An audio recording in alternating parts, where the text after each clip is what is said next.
People still ask me how I managed to buy a house for less than the price of a family dinner. The answer isn't exciting. I bought it because I had hit rock bottom. My name is Emily Carter, and 3 years ago I was sleeping on a borrowed futon in a tiny apartment outside Indianapolis. At 36, I had gone from running a successful home staging company to wondering whether I could afford groceries for the week. The collapse started with my business partner, Nicole Sanders.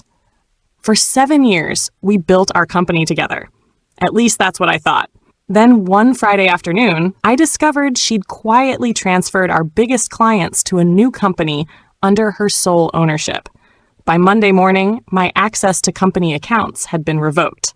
By Friday, I was unemployed. The legal battle would have cost more money than I had, so I walked away.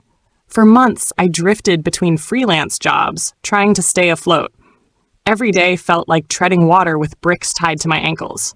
Then one night, while scrolling through county auction listings online, I found a property in a town called Fairbrook. The listing was laughable: abandoned residence, structural concerns, sold as is. Starting bid, $150. Nobody wanted it. The owner, an elderly man named Walter Briggs, had died years earlier. No relatives had ever claimed the property. The county had tried repeatedly to sell it. Nobody showed up. When auction day arrived, neither did anyone else. For $150, the house became mine. I drove to Fairbrook the next morning. The place looked like it had been forgotten by time. Paint peeled from the siding. Half the windows were boarded up. The porch sagged noticeably on one side. Weeds nearly swallowed the front walkway. Most people would have turned around. I didn't. I saw possibilities where others saw problems. The structure itself was solid. The roof wasn't perfect, but it wasn't collapsing. The foundation showed surprisingly few cracks. Under all the neglect, the house still had dignity. I moved in 2 weeks later. The first month was brutal. I repaired plumbing, removed mold, replaced damaged flooring, pulled apart decades of amateur repairs done by previous owners. Every evening, I collapsed into bed exhausted. But slowly, the place began coming back to life. Then one afternoon, everything changed. I was removing damaged paneling in what had once been a study when my hammer struck a section of wall. The sound was wrong, not hollow, not solid, different. I tapped again and again. The same strange echo answered back. I grabbed a measuring tape. The unusual section formed a perfect rectangle nearly 6 feet tall, a rectangle that looked suspiciously like a hidden doorway. My stomach tightened. Old houses contain secrets, usually bad ones. Dead wiring, mold, structural nightmares. But something about this felt deliberate, like someone had gone to great lengths to hide whatever was behind it. For 2 days, I tried convincing myself to ignore it. I failed. On the third day, I returned with a pry bar. After removing several boards, I uncovered what appeared to be an old steel door concealed inside the wall. No handle. No visible lock, just steel. My pulse hammered in my ears. I spent nearly an hour figuring out how to open it. Finally, with a loud metallic groan, the door shifted. Cold air rushed out. Dust swirled around me. And beyond the doorway sat a small hidden room. At first, I thought I was seeing things, because stacked against the far wall were several large military-style storage cases. 6 of them, perfectly arranged. Waiting. I stepped inside. The room smelled of cedar and age. Someone had built it carefully, professionally, as if it had never been intended to be discovered. I approached the nearest case. My hands trembled as I unlatched it. When the lid opened, I forgot how to breathe. Bundles of cash, hundreds, thousands, more money than I'd ever seen in my life. I checked another case, the same thing. Then another, the same. I sat down hard on the concrete floor. The room spun around me. There had to be millions, actual millions. But that wasn't what frightened me most. Near the back wall stood a narrow wooden shelf, and on that shelf sat a single sealed envelope. Someone had placed it there intentionally. As if they knew one day another person would stand exactly where I was standing, as if they knew someone would eventually find the room. My hands shook as I opened it. Inside was a small card. Only one word had been written on it. One word in dark black ink. Leave. And suddenly the money didn't feel like a blessing anymore. It felt like a warning. I didn't sleep that night. Not even for a minute. The hidden room stayed locked behind me, but I couldn't stop thinking about it. Millions of dollars. A secret vault, and a note that simply said, leave. If someone had hidden the money, then someone had known it existed. And if someone knew it existed, there was always the possibility that someone was still looking for it. Around 3 in the morning, I sat at my kitchen table staring at a legal pad. I wrote down everything I knew. The previous owner was Walter Briggs. He had lived alone. He had died several years earlier. No family members had come forward. That was it. Not exactly enough to explain why there was enough cash hidden in his walls to buy a small island. The next morning, I drove to the Fairbrook Public Library. I spent nearly 6 hours digging through old newspapers, property records, and archived town reports. Walter Briggs barely appeared anywhere. The man seemed to have lived quietly and avoided attention. But eventually, I found something interesting. A 20-year-old article about a commercial land purchase. The deal involved Walter Briggs and another local businessman named Harold Vaughn. The article wasn't particularly remarkable. What caught my attention was the fact that both men appeared together repeatedly over the next decade in various business records, partnerships, property purchases, investment companies, always together, always through small corporations. And then suddenly, after 15 years, Harold Vaughn's name disappeared completely. No explanation, no obituary, nothing. It was as though he had simply vanished. I wrote everything down. That evening, I returned home. For the first time since moving in, the house felt different. Less like a renovation project, more like a puzzle, or a trap. I decided I needed professional help, not because of the money itself, because of what might come attached to it. 2 days later, I met with an attorney in Indianapolis named Rebecca Hayes. She specialized in property disputes and estate law. When I finished explaining everything, she sat silently for several seconds. Then she asked a question I wasn't expecting. "Has anyone contacted you yet?" I frowned. "What do you mean?" "Anyone asking questions about the house?" "No." She nodded slowly. "Good. Let's keep it that way." Rebecca explained that legally, the situation was complicated. The house belonged to me. That much was clear. But hidden assets could trigger all sorts of ownership disputes if someone appeared claiming rights to them, especially if the money came from illegal activity. "If I were you," she said, "I'd document everything immediately." So that's exactly what I did. We photographed the room, recorded serial numbers, created inventories, built a timeline, every detail, every discovery, everything. 3 days later, we formally notified county authorities. I expected curiosity, maybe confusion. What I didn't expect was Sheriff Nolan Pierce's reaction. When he saw the room, his eyebrows rose. Then he turned toward me. "Funny thing," he said. "What?" "We received an anonymous tip about this property several years ago." The words hit me like ice water. "What kind of tip?" He looked toward the hidden room. "Someone claimed there was a large amount of cash hidden somewhere inside this house." My mouth went dry. Someone knew. Years ago, before Walter Briggs died, before the county auction, before I ever knew the property existed, someone had known, and apparently they still cared.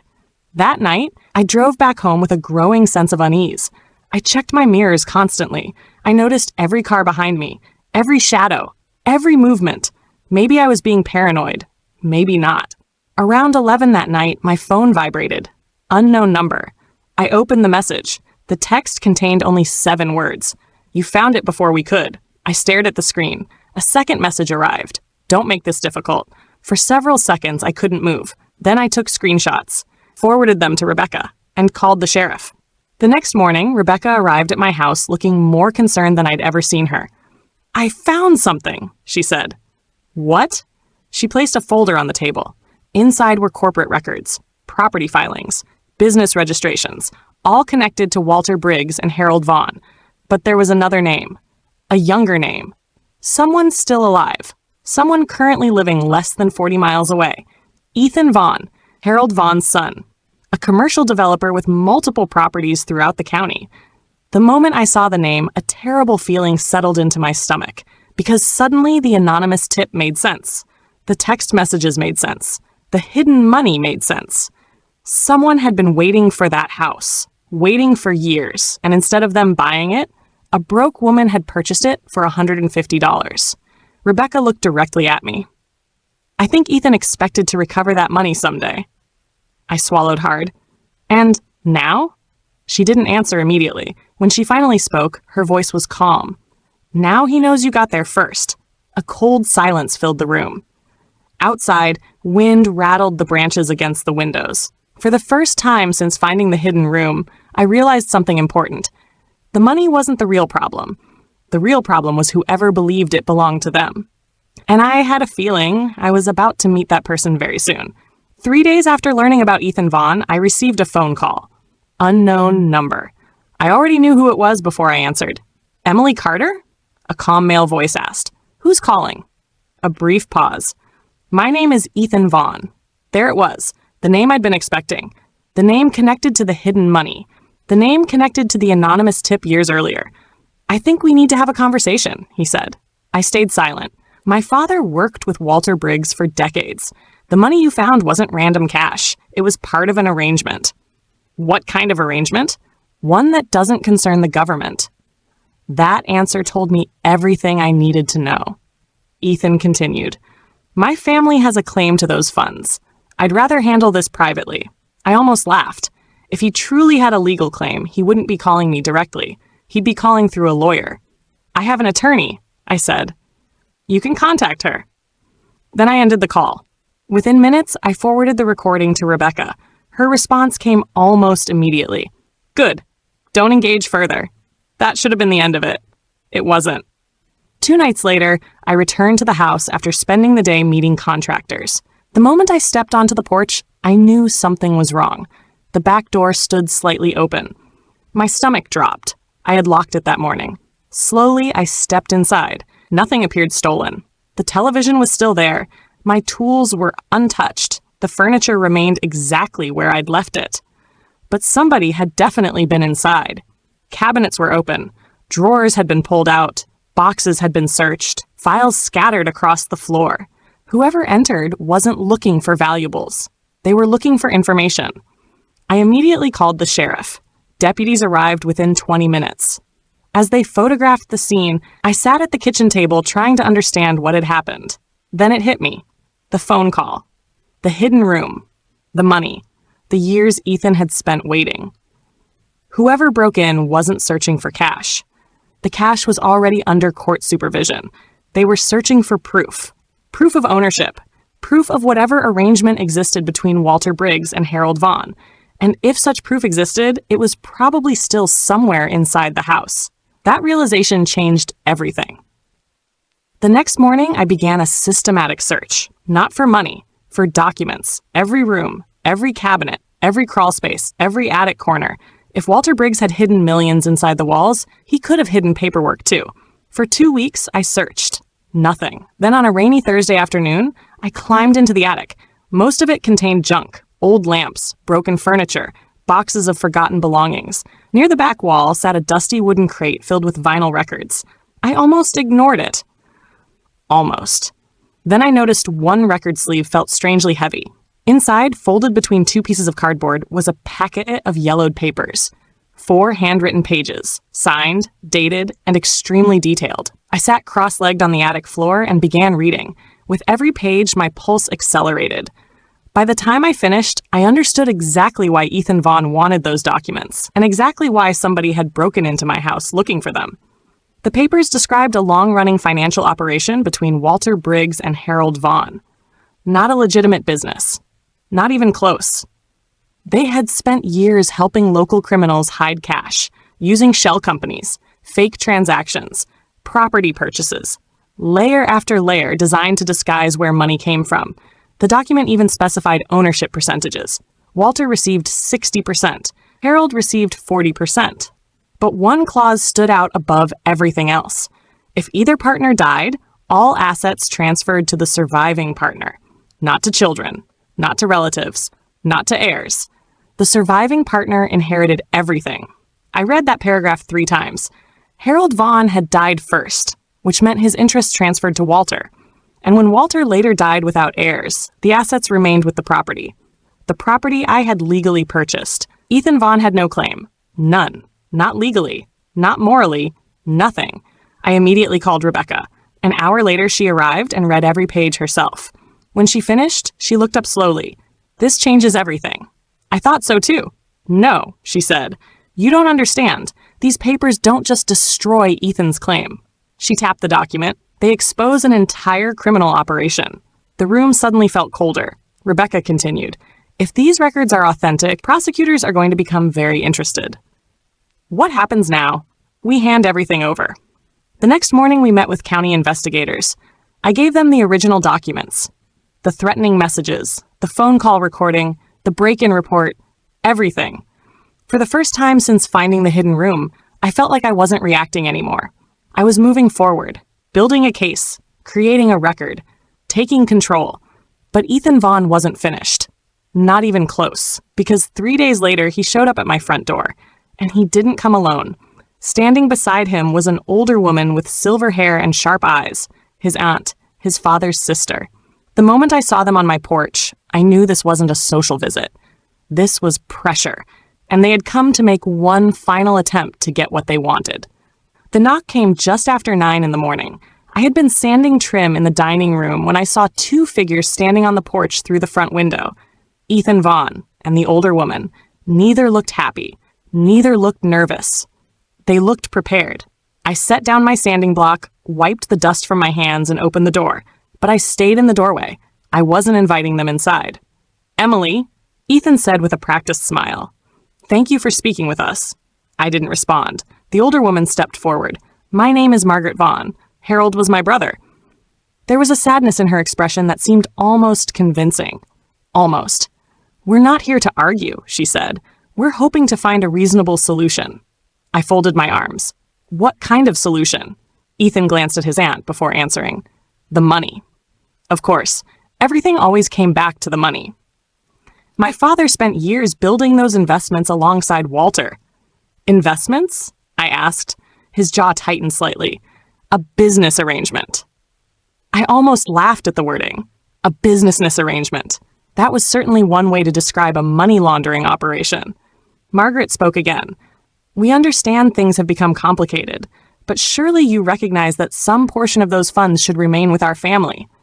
I remained silent. People often reveal more when they are uncomfortable with silence. It worked. "A third," Ethan finally said. I blinked. "What?" "We're willing to settle for 1/3. The confidence in his voice surprised me, as though he genuinely believed I might hand over hundreds of thousands of dollars to make him go away. No court hearings, no investigations, no lawyers, everyone moves on. There it was, the real reason they had come, not because they believed they would win, because they knew they wouldn't. The documents had destroyed their legal position. This was desperation disguised as negotiation. I looked directly at Ethan. "If you have a legitimate claim, present it in court." His smile disappeared. "Sometimes court isn't the best solution." "Then I guess we're done here." Margaret's expression hardened. The sadness vanished instantly. The transformation was remarkable. "You should think carefully," she said. "I already have." "You don't understand how things work around here." The words hung in the air, a warning wrapped in politeness. I felt my pulse quicken, not because I was intimidated, because the mask had finally slipped. For months, I'd wondered who they really were. Now I was seeing it. People accustomed to getting their way. People who assumed pressure worked. People who expected others to bend. Ethan stepped forward slightly. "Nobody wants unnecessary problems, Emily." I looked him directly in the eye. "Then stop creating them." For several seconds, nobody spoke. Finally, Ethan exhaled slowly. The polite version of him returned. Or at least the performance of it. "That's unfortunate," he said. Then he turned and walked back toward the driveway. Margaret lingered for a moment. When she spoke again, her voice was lower, colder. Strangers don't always last long in Fairbrook. Then she followed Ethan to the car. I watched them drive away. Only after the sedan disappeared around the corner did I realize how tightly I had been clenching my fists. I immediately called Rebecca. She listened carefully as I repeated every word. When I finished, she surprised me. "That's excellent." "Excellent?" I asked. It felt like a threat. It was a threat, I frowned. "Then why is that good?" "Because threats create evidence." For the first time all morning, I smiled. She was right. Every phone call, every text, every visit, every warning. It was all becoming part of a larger picture. A picture investigators were already examining. Over the next several weeks, the pressure increased. Not openly, not dramatically, just enough to make me notice. Strange vehicles parked near the house. Anonymous hang-up calls, people asking questions about me around town. Nothing criminal by itself. But together, it painted a clear story, and investigators were paying attention. Then, in December, everything changed. Rebecca called me late one evening. I could hear excitement in her voice. "What happened?" I asked. "The prosecutor's office found a witness." My heart skipped. A witness to what? The operation. I sat down immediately. For months, the case had depended heavily on documents. Now there was a person, a real person. Someone willing to talk. Rebecca continued. Actually, there may be more than one. The investigation accelerated. Financial records were subpoenaed. Business transactions were reviewed. Former associates were interviewed. One discovery led to another and another, until investigators began uncovering something much larger than anyone expected. Not just Walter Briggs. Not just Harold Vaughn. An entire network. Years of hidden transactions. Years of concealed cash. Years of people pretending not to know what was happening. Then came the hearing. The day everyone had been waiting for. I sat in the courtroom wearing the only blazer I owned. Across the room sat Ethan Vaughn and his attorney. For the first hour, proceedings moved exactly as expected. Documents were introduced. Evidence was discussed. Arguments were made. Then the prosecution called its witness, a retired business owner named Frank Delaney. And everything changed. Because Frank didn't just confirm the operation existed, he confirmed that Ethan knew about it. According to Frank, Ethan had attended meetings years earlier. He had received money connected to the enterprise. He had benefited from it directly. The courtroom became very quiet. I looked across the room. For the first time since I'd met him, Ethan looked genuinely worried. Not angry, not frustrated, worried, because the narrative he had been selling was collapsing. He wasn't an innocent son trying to recover family assets. He was connected, and investigators had evidence. A lot of it. By the end of the hearing, another bombshell dropped. Authorities revealed additional records showing Ethan had personally received substantial payments linked to the operation years before. His attorney stopped arguing. The judge ordered further proceedings. And just like that, the balance of power shifted. The man who had spent months pressuring me was suddenly defending himself. But the biggest decision still hadn't been made. The fate of the money remained unresolved, and the final ruling would determine whether my incredible discovery became the opportunity of a lifetime or disappeared forever. The months that followed felt strangely quiet. After everything that had happened, the threats, the break-in, the mysterious phone calls, the silence almost felt unnatural. But according to Rebecca, silence was a good sign. It meant the investigation was working. It meant people were becoming careful. And when guilty people become careful, they're usually worried. By January, Ethan Vaughn's situation had become significantly worse. Their new financial records continued surfacing. Former associates were cooperating with investigators. Several shell companies connected to his father were now under scrutiny. The story was no longer about a hidden room inside an old house. It had become a story about years of hidden money and the people who had profited from it. Ethan hired a new legal team.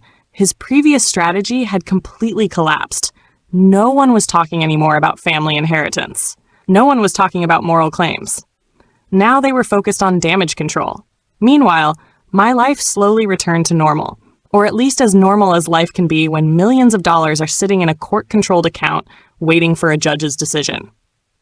I returned to renovating the house. I refinished hardwood floors, installed new cabinets, repaired damaged plaster. Every day I worked with my hands because it gave me something tangible to focus on, something real. The legal process moved forward one hearing at a time. Then spring arrived, and with it came the ruling everyone had been waiting for. I sat beside Rebecca inside the courthouse as the judge reviewed the findings. The investigation had traced portions of the money. Some bundles were clearly connected to illegal activity. Others couldn't be linked to any specific crime, despite months of forensic analysis. The ruling was complicated, but the result was simple. The portion proven to be connected to criminal activity would be seized by the state. The remaining funds would belong to me, the lawful purchaser of the property. For several seconds, I simply stared. I wasn't sure I'd heard correctly. Rebecca nudged my arm. A smile spread across her face. You won. My eyes filled with tears. Not because of the money, at least not entirely. because of everything it represented. The sleepless nights, the fear, the uncertainty. The months spent wondering whether I'd made a terrible mistake by opening that hidden door. It was over. Completely over. Outside the courthouse, warm spring sunlight filled the parking lot. I sat inside my car for nearly 20 minutes doing absolutely nothing. Just breathing. Just letting reality catch up. A few hours later, I called my mother. When I told her the news, she cried before I did. Then I called my younger brother. Then my best friend Olivia, who had listened patiently through every bizarre twist of the story. By evening, all of them were celebrating. I was simply exhausted. Over the following year, my life changed dramatically. Not overnight. Not magically. The money didn't solve every problem, but it gave me something I hadn't had in years. Options. Freedom. Time. I launched a new home renovation and design company. This time, I was the sole owner. No partners, no shortcuts, no one capable of taking it away from me. Within months, I landed my first major client. Then another. Then another. The business grew steadily. Not because of luck, because I finally had the resources to build it properly. One of the first things I did was pay off my mother's mortgage. The look on her face was worth more than any dollar amount attached to the settlement. Some dreams take years. That one took decades. As for Ethan Vaughn, his problems continued long after mine ended. Several business projects collapsed. Investors withdrew. Partnerships dissolved. His reputation suffered damage that couldn't be repaired with money. The consequences weren't caused by me. They were caused by years of decisions that eventually caught up with him. That's how consequences work. Eventually. The old house on Willow Lane changed too. The broken porch was repaired. The cracked windows replaced. The overgrown yard transformed into a beautiful garden. By the time autumn returned, it looked nothing like the abandoned property I'd purchased at auction. Friends often asked whether I planned to sell it. After all, that had been the original goal. Buy, fix, sell, move on. But somewhere during that year, the house became something else. It became home.